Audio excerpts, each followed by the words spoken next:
आपने वो नहीं चलाया आज? अप्रूव रेडी है। हरे कृष्णा। तो निकल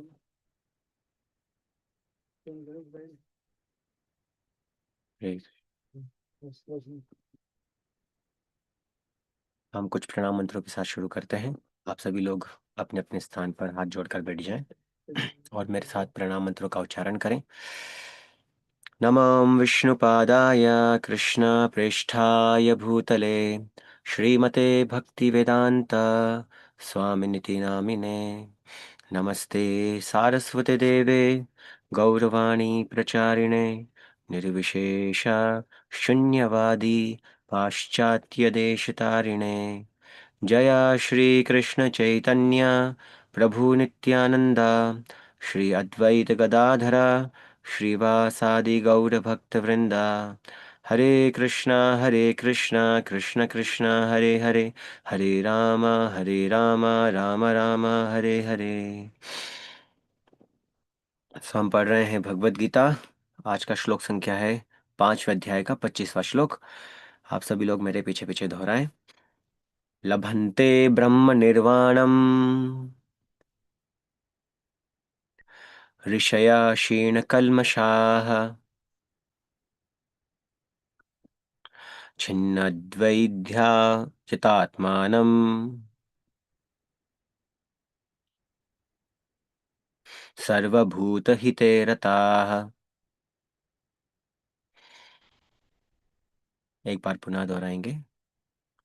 लभन्ते ब्रह्म निर्वाणम ऋषया क्षीण कल्मषाः छिन्नद्वैधा यतात्मानम् सर्वभूतहिते रताः।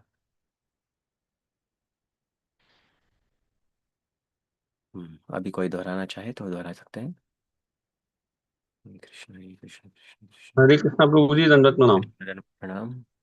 लभन्ते ब्रह्म निर्वाणम ऋषयः क्षीणकल्मषाः छिन्नद्वैधा यतात्मानः सर्वभूतहिते रताः।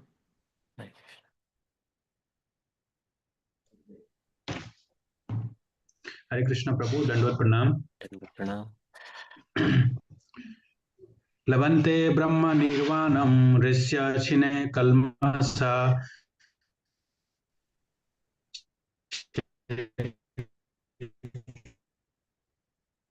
हरे कृष्ण। हरे कृष्ण।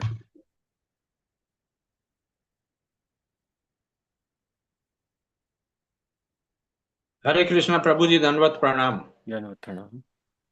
लभन्ते ब्रह्म निर्वाणं ऋष्या क्षीण कल्मषा छिन्न द्वेधा यतात्मान सर्वभूत हिते रताम। हरे हरे कृष्ण हरे कृष्ण।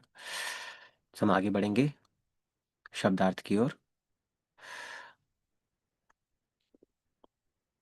लभन्ते प्राप्त करते हैं, ब्रह्म निर्वाणम मुक्ति, ऋषयः अंतर से क्रियाशील रहने वाले, अंतर से मतलब हृदय से। हम्म। क्षीण कल्मषाः समस्त पापों से रहित। कल्मष मतलब पाप, क्षीण मतलब रहित। छिन्न निवृत्त होकर। द्वैधाः द्वैत से।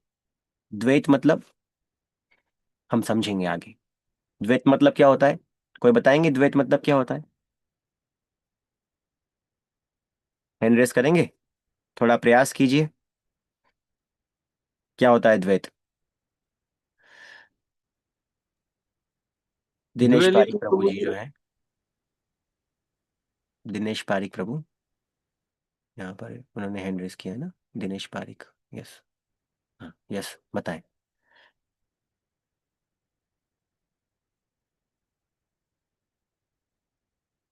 हरे कृष्णा। हरे कृष्णा प्रभु जी। बताएं। द्वैत हम पढ़ रहे हैं यहाँ पर, थोड़ा चर्चा करने का विचार कर रहे हैं। आवाज कम आ रही है आपकी। हरे कृष्णा, आवाज आ रहा है? बहुत कम आ रही है प्रभु जी। ऐसा क्यों? मैं तो हमेशा के जितना ही तेज बोल रहा हूँ। लभंते नहीं प्राप्त नहीं नहीं, करते हैं। हम बात कर रहे हैं ये द्वैत का अर्थ क्या होता है। द्वैत। हाँ जी।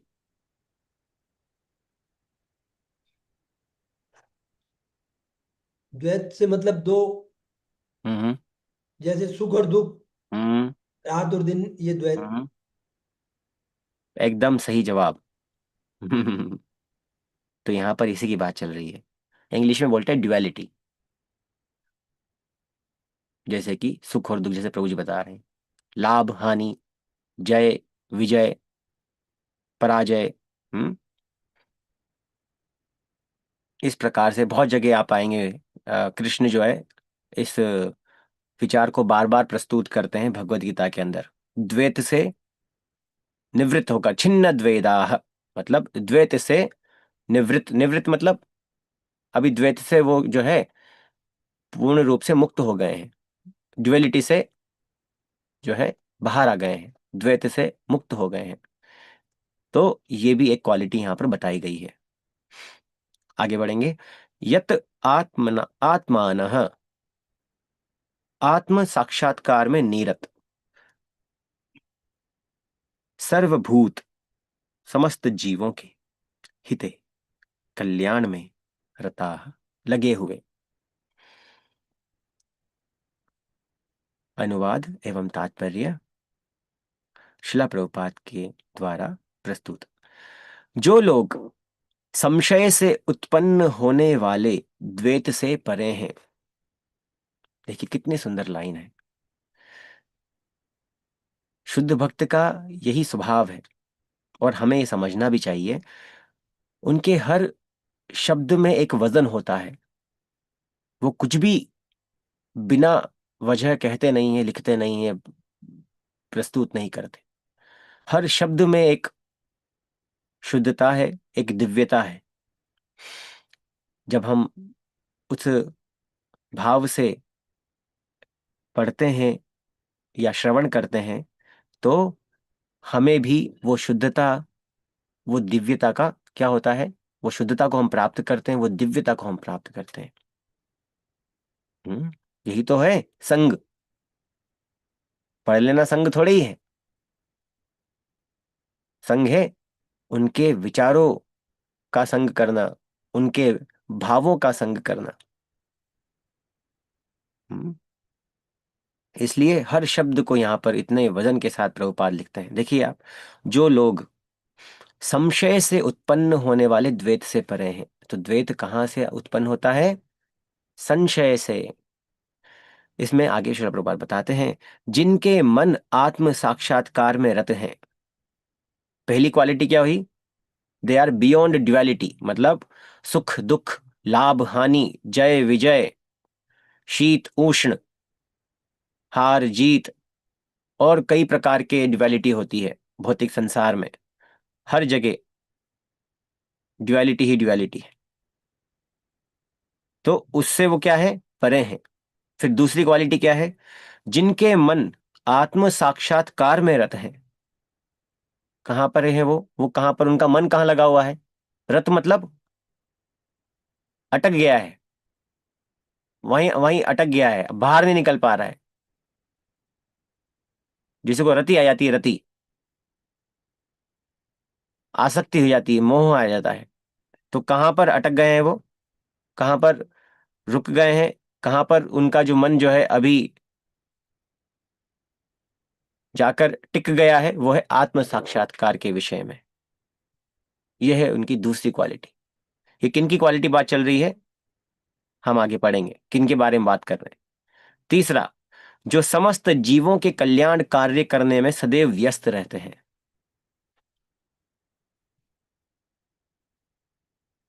ऐसा नहीं कि आत्म साक्षात्कार में लगे हुए हैं तो साहब आ, उनको बाकी जीवों से लेना देना नहीं है। नहीं, वो भी आत्म साक्षात्कार का ही एक अंग है। क्या? कल्याण कार्य। आत्म साक्षात्कार करने वाले जो व्यक्ति हैं और जो भी आत्म साक्षात्कार में लगे रहते हैं, वो स्वतः ही ऑटोमेटिकली कहाँ पर उनके अंदर वो क्वालिटी पाई जाती है। कौन सी क्वालिटी? आत्म ये कल्याण कार्य करने की क्वालिटी, जीवों का कल्याण करने में वो तुरंत जो है, आप उनके अंदर ये गुण पाएंगे। जो आत्म साक्षात्कार में लगे हुए हैं वो ऑटोमेटिकली क्या करेंगे? जीवों के कल्याण का कार्य तो करेंगे ही। सदैव व्यस्त रहते हैं। सदैव मतलब हमेशा कल्याण कार्य करने में व्यस्त रहते हैं, उनकी व्यस्तता वो है। तो ये बहुत सुंदर पंक्तियां हैं। आत्म साक्षात्कार और जीवों का कल्याण कार्य करने में सदैव व्यस्त रहते, दोनों एक बार के लगेगा कॉन्ट्राडिक्टरी हैं। कॉन्ट्राडिक्टरी मतलब या तो व्यक्ति आत्म साक्षात्कार कर ले या फिर जो है वो कल्याण कार्य ही कर ले। ये कैसे संभव है कि वो आत्म साक्षात्कार भी कर रहा है और जीवों का कल्याण कार्य भी कर रहा है? इसके बारे में श्रील प्रभुपाद तात्पर्य के अंदर बहुत अच्छे से समझाएंगे। और चौथी क्वालिटी क्या है? और जो समस्त पापों से रहित है, शुद्ध है हृदय, वे ब्रह्म निर्वाण को प्राप्त होते हैं। तो ब्रह्म निर्वाण मतलब भगवान का संग प्राप्त करना।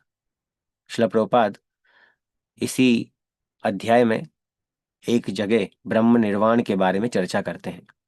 वहां पर बोलते हैं श्रील प्रभुपाद कि ब्रह्म निर्वाण क्या है? ब्रह्म निर्वाण है भगवान का सानिध्य प्राप्त करना, भगवान की शाश्वत सेवा की परिस्थिति प्राप्त करना, मुक्ति, सच्ची मुक्ति को प्राप्त होते हैं।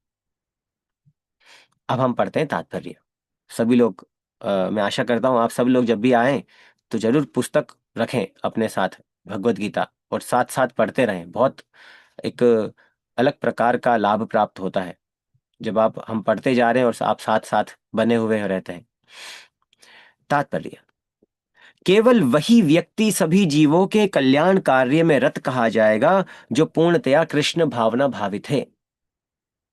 इस पंक्तियों से पता चलता है कि कृष्ण भावनामृत में कल्याण कार्य करने का स्थान बहुत अधिक है।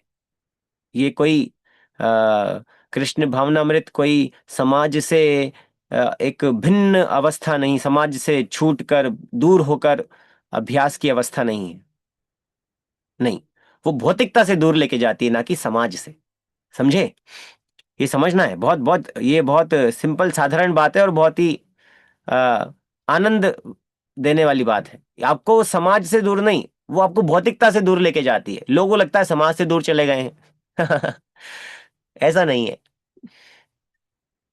समाज से दूर नहीं गए, भौतिकता से दूर गए। लेकिन समाज को लगता है जब तक भौतिकता में रहेंगे तभी समाज में है। ये गड़बड़ है। हम्म। तो ये है सुंदरता शिला प्रभुपाद के आंदोलन की। वो आपको समाज में रहते हुए भी भौतिकता से परे रखता है, आपको एक शुद्ध अवस्था में रखता है। तभी तो आप कल्याण कर पाएंगे। आप खुद भी कीचड़ में हो तो दूसरे को कीचड़ से बाहर निकालोगे कैसे?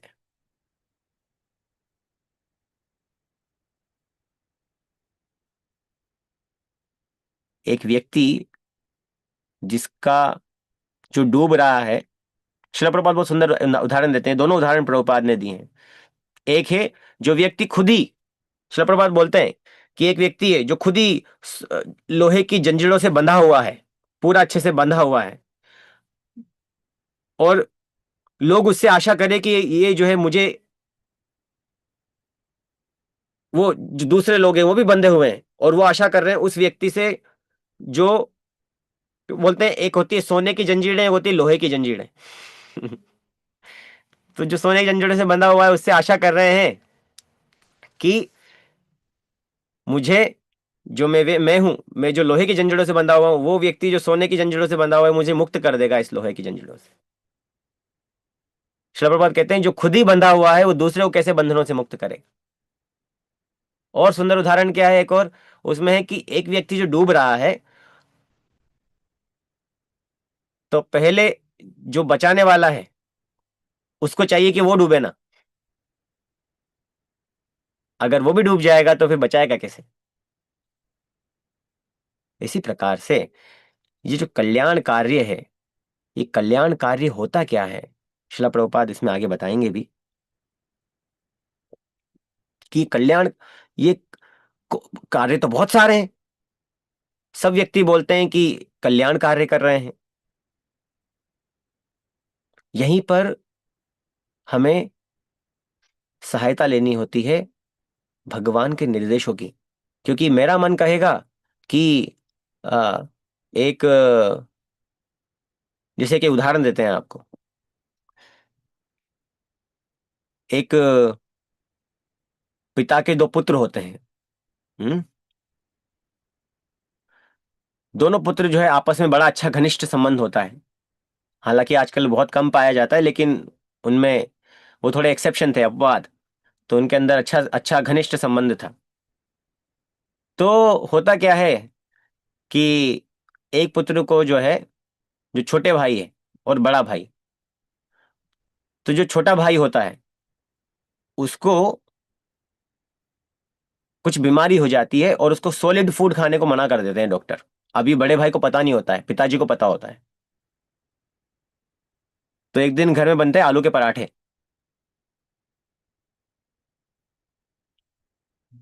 तो जब आलू के पराठे बनते हैं तो छोटे भाई को बड़े अच्छे लगते थे वो। तो बड़े भाई ने सोचा कि करुणावश छोटे भाई को पिताजी ने मना किया था कि बेटा देखो, थोड़ा ये बीमार है, इनको मत देना, इनके स्वास्थ्य के लिए अच्छा नहीं है। लेकिन भाई ने प्रेम भाव से, उस प्रेम के भाव में पढ़कर उसको खिला दिया, और उसकी तबीयत क्या हो गई, बिगड़ गई, क्योंकि उसको डॉक्टर ने सॉलिड फूड खाने से मना किया था। और भाई को लग रहा है मैंने अपना भ्रातृत्व निभाया है। उसे लगता है मेरा तो ये, मेरे पिताजी तो थोड़ा सा स्ट्रिक्ट है, वो तो इस ठीक है, लेकिन थोड़ा तो कर ही सकते हैं, कल्याण कर देते हैं थोड़ा। तो ये जो कल्याण कार्य करते हैं ना हम लोग समाज में, वो इसी प्रकार के होते हैं। हमारी छोटी सी समझ से, हम लोग छोटे से अनुभव से हमें लगता है कि हम लोगों का उद्धार कर देंगे, लेकिन उद्धार की जगह पतन भी हो जाता है कभी कभी। और पतन निश्चित है जब तक हम भगवान के निर्देशों को आधार बनाकर कल्याण कार्य नहीं करेंगे। तो हम सब लोगों को चाहिए कि हम कल्याण कार्य करें, सामाजिक कल्याण के लिए हेतु भी कार्य करें, लेकिन उसका आधार, जो कल्याण कार्य का जो आधार है, वो क्या होना है, कृष्ण भावनामृत। जब तक कृष्ण भावनामृत आधार नहीं बनेगा तब तक कल्याण जो है क्या हो जाएंगे, वो कल्याण ना होकर वो उस व्यक्ति का और दुर्गति कर देता है। इसलिए यहां पर बोला है कि कल्याण कार्य बाद में, पहले क्या होना है, पूर्णतया कृष्ण भावना भावित होना है। अब कल्याण कार्य क्या होता है उसके बारे में श्रील प्रभुपाद आगे लिखते हैं, देखिए अगली पंक्तियों में। जब व्यक्ति को यह वास्तविक ज्ञान हो जाता है कि कृष्ण ही सभी वस्तुओं के उद्गम है,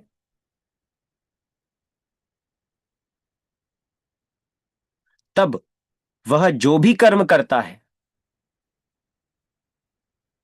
सबों के हित को ध्यान में रखकर करता है। जब आपको पता चल जाता है ना कि मेरे जीवन में जो कुछ भी है इसका स्रोत कौन है, भगवान श्री कृष्ण है। मैं जीवन में जो भी प्राप्त किया है आज तक, और जो भी प्राप्त कर रहा हूं, जो भी करूंगा, उसका स्रोत क्या है, भगवान श्री कृष्ण है। उनकी कृपा से ये मुझे प्राप्त होता है। तो फिर आप जो भी कार्य करते हो उस भावना में करते हो, स्वामी भगवान है, मैं भगवान का दास हूं। तो सबको के हित को ध्यान में रख के ये ऑटोमेटिकली होता है, ये कोई आपको अलग से डेवलप करने की जरूरत नहीं होती। यह है कृष्ण भावना भावित। आप हर जीवन के हर पड़ाव पर जो आपको अलग अलग प्रकार के जो संसाधन प्राप्त होते हैं, अचीवमेंट्स प्राप्त होते हैं, जो भी कुछ प्राप्त होता है, आप भगवान की कृपा को देखते हो उसमें। हम्म। अब आगे पंक्तियां देखिए। परम भोक्ता, परम नियंता तथा परम सखा। हम सबने सुना है ये इस अध्याय का अंतिम श्लोक है। भोक्ताराम यज्ञ तपसाम सर्वलोक महेश्वरम सुहृदम सर्वभूतानाम ज्ञात्वा माम शांति मृच्छति। तो इसके अंदर क्या बताते हैं भगवान श्री कृष्ण? वो सूत्र बताते हैं, वो सूत्र बताते हैं जिससे समस्त क्लेशों का निवारण संभव है। समस्त क्लेशों का निवारण संभव है, समझ रहे हैं? अगर ये समझ लिया तो फिर क्लेश होगा ही नहीं जीवन में। वो क्या है? हमें समझना होगा कि ये जो आनंद अगर किसी को भोगना है मेरे जीवन में, तो मुझे नहीं, भगवान है परम भोगी, भोक्ता। दूसरा क्या है? परम नियंता। जिस प्रकार से घर का मुखिया होता है, वो कौन होता है? वो नियंता होता है उस घर का। घर में क्या रहेगा, क्या नहीं रहेगा, क्या आएगा, क्या जाएगा, क्या रुकेगा, क्या किस प्रकार से रहेगा, किस प्रकार की व्यवस्थाएं रहेंगी। तो मुखिया को ये इस प्रकार से निर्धारित करना होता है। घर, हर चीज उसके डिसीजन पे आधारित होती है। उसका उसका कंसेंट लिया जाता है, उसका निर्णय सर्वोपरि होता है। नियंता, उसके नियंत्रण में होता है पूरा घर, घर की व्यवस्थाएं। हर कंपनी में एक बॉस होता है, उस बॉस के अनुसार चीजें होती हैं, है ना? तो परम नियंता कौन है? बॉस कौन है? लाइफ के भगवान है। इस नॉट हमारी लाइफ के, समस्त जीवों की लाइफ के, पूरे ब्रह्मांड के, पूरी क्रिएशन के, सृष्टि के परम नियंता, कंट्रोलर। तो मेरे जीवन के कंट्रोलर भी कौन है? भगवान है। मेरे जीवन से आनंद किसको प्राप्त होना चाहिए? भगवान को प्राप्त होना चाहिए। और तीसरा क्या है? परम सखा है। कंट्रोल भी भगवान कर रहे हैं, आनंद भी भगवान कर रहे हैं, तो मैं क्या कर रहा हूं? नहीं, भगवान जो है आपके परम सखा है, तो आपको कोई ऐसा नहीं है कि आपका एक्सप्लॉइटेशन करेंगे, नहीं, वो सखा है। वो जितना आनंद आप देने का प्रयास कर रहे हो, उससे कई गुना ज्यादा भगवान रिटर्न कर देते हैं आनंद जीवन में। परम सखा है। तो जब हम ये भूल जाते हैं, तो क्या प्रभुपाद लिख रहे हैं? कृष्ण को भूल जाना, जो कि परम भोक्ता, परम नियंता तथा परम सखा है, भूल जाना मानवता के क्लेशों का कारण है। जब व्यक्ति भूल जाता है कि भगवान जो है वो नियंता है, भगवान ही भोक्ता है, भगवान भोक्ता एवं नियंता ही नहीं है, भगवान तो मेरे परम सखा है। परम सखा मतलब हमेशा मेरे कल्याण के बारे में सोचते हैं, हमेशा मेरे आनंद के बारे में सोचते हैं। तो जब हम ये भूल जाते हैं तो क्या होता है? क्लेश ही क्लेश। अतः समग्र मानवता के लिए कार्य करना सबसे बड़ा कल्याण कार्य है। समग्र मानवता मतलब जब आप इस प्रकार का कार्य करते हो, जब व्यक्ति को आप ये बताओ कि भगवान जो है भाई, आप क्यों इतना क्लेश में हो, आप ये जानिए, कृष्ण भावना भावित हो जाइए, तो क्लेश खत्म हो जाएंगे। अभी आपको लगता है कि मेरे जीवन का भोक्ता तो मैं हूं, मेरा लाइफ मेरे कंट्रोल में होना चाहिए, मेरे प्रयासों से आनंद मुझे मिलना चाहिए, मेरी योजनाओं में मेरा आनंद होना चाहिए, मेरी क्रियाओं से जो फल प्राप्त होता है उसका आनंद मुझे प्राप्त होना चाहिए। तो जब ये हो जाता है तो क्या हो जाता है? आप हमेशा प्रयासरत रहेंगे, लेकिन कभी भी आपको आनंद जो है वो, आनंद मतलब पता है क्या होता है? आनंद, आनंद मतलब होता है जो कभी रुके ना। लेकिन आप पाएंगे हमारा आनंद रुकता रहता है बीच बीच में, बीच बीच में, क्योंकि अभी भी हम लोग जो है पूर्ण रूप से कृष्ण भावना भावित नहीं है। अभी भी हमारे, अब अभी भी हमारे प्रयासों में, हमारी योजनाओं में, हमारे क्रियाकलापों में हमारा आनंद और कृष्ण का आनंद मिक्स रहता है। अब कभी कृष्ण का आनंद ज्यादा रहता है, कभी कृष्ण का आनंद कम रहता है, हमारा आनंद ज्यादा रहता है। इस प्रकार के हमारे जीवन इस तरह से चल रहा है, हमारा हमारा सभी का इस प्रकार चलता है। तो इसलिए हमें क्या लगता है? क्लेश आते हैं बीच बीच में, परेशानी, कष्ट जो है भौतिकता से हमें कष्ट प्राप्त होते हैं। आगे प्रभुपाद बहुत सुंदर लाइन लिखते हैं। क्या लिख रहे हैं? कोई भी मनुष्य ऐसे श्रेष्ठ कार्य में तब तक नहीं लग सकता, नहीं लग पाता, जब तक वह स्वयं मुक्त ना हो। जो हमने चर्चा किया अभी, कि पहले आप मुक्त होंगे तभी तो दूसरों को मुक्त करेंगे। इसलिए कृष्ण भावना भावित मनुष्य के हृदय में कृष्ण की सर्वोच्चता पर बिल्कुल संदेह नहीं रहता। और क्या नहीं रहता? वह इसीलिए संदेह नहीं करता क्योंकि वह समस्त पापों से रहित होता है। अच्छा, हमें संदेह क्यों आते हैं? प्रभुपाद यहाँ पे बहुत सुंदर पंक्तियों के साथ कह रहे हैं, हमें संदेह इसलिए आते हैं क्योंकि हमें भगवान पर क्या है, हमें भगवान पर संदेह क्यों आता है? क्योंकि हमारे हृदय जो है अभी क्या है, पाप फलों से मुक्त नहीं है। हमारे जीवन में अभी भी पाप फल है, हमारे हृदय में अभी भी कल्मश है। तो जब तक ये रहते हैं ना, तो तब तक इसलिए हमें क्या है, संदेह रहता है। श्रद्धा जो है दृढ़ नहीं होती है। लगता है भगवान बोल तो रहे सर्वधर्मान, लेकिन क्या वाकई में मेरे मेरे को भगवान प्रोटेक्ट करेंगे क्या? संदेह है।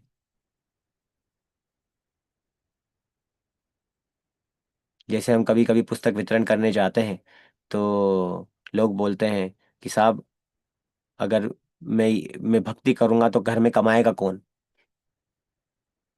संदेह है। उनको लगता है कि अ, व्यक्ति जो है अगर भक्ति करेगा तो फिर कमा नहीं सकता है। संदेह है। मतलब भगवान भगवान रक्षा करेंगे जीवन की, इस प्रकार का भाव नहीं है। उसको संदेह है कि भगवान मैं करूंगा तो फिर पीछे से संभालेगा कौन, ये कौन करेगा, वैसे कौन करेगा। हमें उतना संदेह नहीं, क्योंकि हमें थोड़ा सा कृष्ण भावना भावित का अभ्यास हो गया है, हमें थोड़ा सा अनुभव हो गया है। लेकिन फिर भी हमें भी संदेह होता है कि मेरे भविष्य में मेरे जीवन की रक्षा कैसे होगी। भगवान पर विश्वास होना है। इस प्रकार से हम लोग कहने को जप कर रहे होते हैं, सब कर रहे होते हैं, लेकिन मन में वो वो श्रद्धा जो है वो बढ़ नहीं रही होती है। क्यों? क्योंकि हम लोग उस भावना में नहीं कर रहे होते हैं अभ्यास को। हमें लगता है ये तो ठीक है, लेकिन मुझे अपना भविष्य तुम खुद ही देखना है। नहीं, भगवान बोल रहे हैं अहम त्वाम सर्व पापे भी। भविष्य भी क्या है? जो अभी प्रेजेंट जीवन है, जो वर्तमान जीवन में, वो भी आपके जो पूर्व जन्मों के जो कर्म है उनका फल है, और जो भविष्य होगा वो भी उनका फल होगा।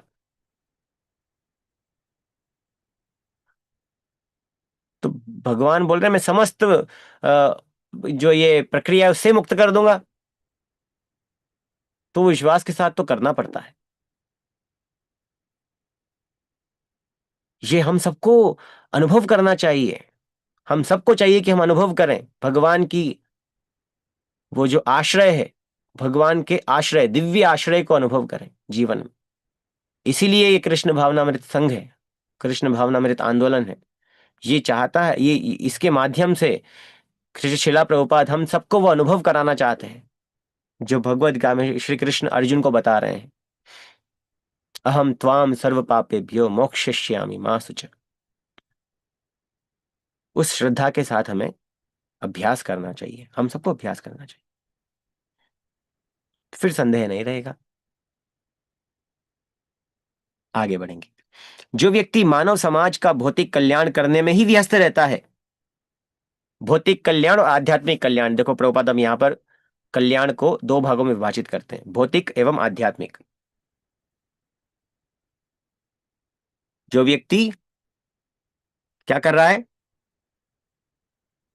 केवल भौतिक कल्याण कर रहा है। भौतिक कल्याण मतलब उसके शरीर का, शरीर सुखपूर्वक रहे इस संसार में। उसका शरीर, जैसे कि कुछ कपड़े डोनेट करना, कुछ आ,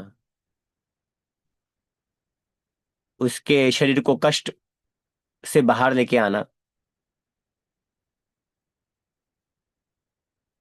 तो इस प्रकार की जो उदाहरण आप देखेंगे, रेन बसेरे होते हैं, बहुत प्रकार के कल्याण कार्य किए जाते हैं समाज में, भौतिक कल्याण कार्य,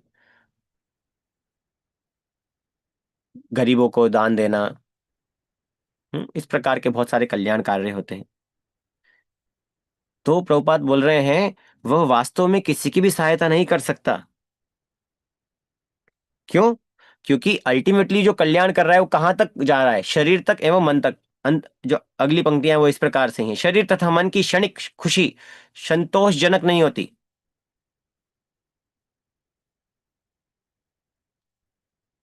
जीवन संघर्ष में कठिनाइयों का वास्तविक कारण मनुष्य द्वारा परमेश्वर से अपने संबंध की विस्मृति में ढूंढा जा सकता है। तो कहने का मतलब है कि कल्याण कार्य केवल अगर शरीर एवं मन तक सीमित रह गया तो वो कल्याण कार्य क्या है, वो अपूर्ण है, वो पूर्ण नहीं है। तो ऐसा कल्याण कार्य किया जाए, समाज में भी कल्याण कार्य किए जाते हैं, जैसे अक्षय पात्र है।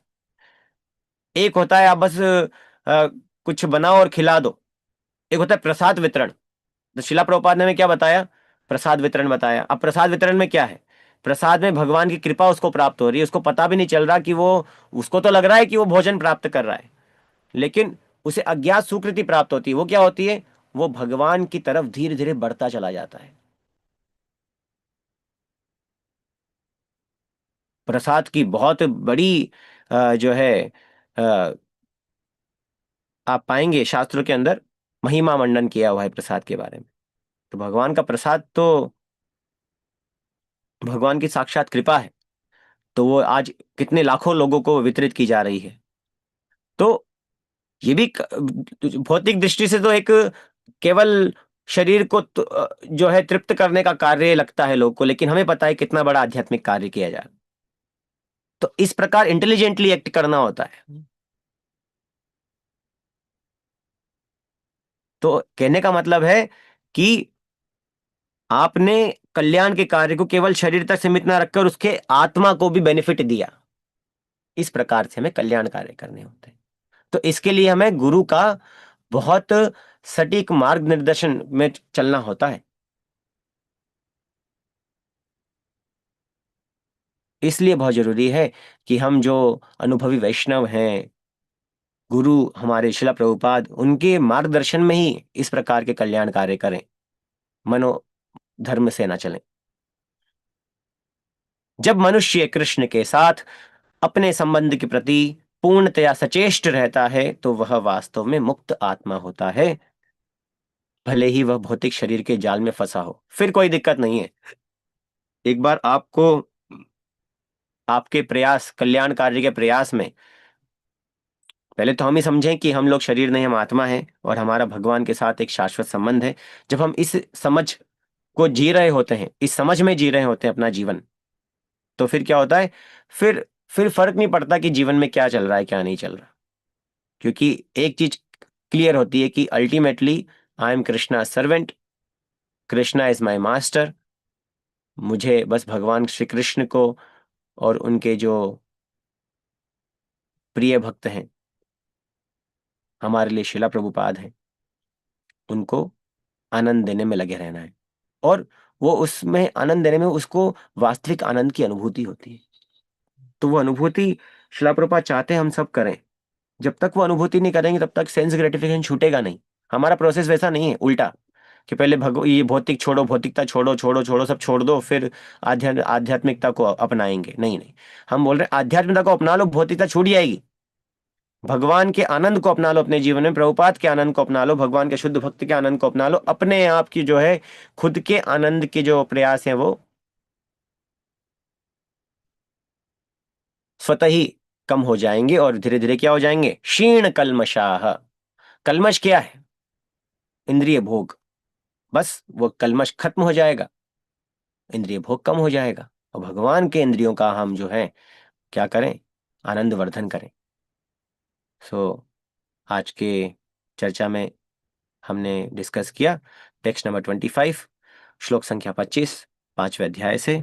इसमें से आपको किसी को कोई प्रश्न है तो हम एक या दो प्रश्न, ऑलरेडी हम बहुत लेट हो गए हैं आज, फिर हम इस पर चर्चा करते हैं।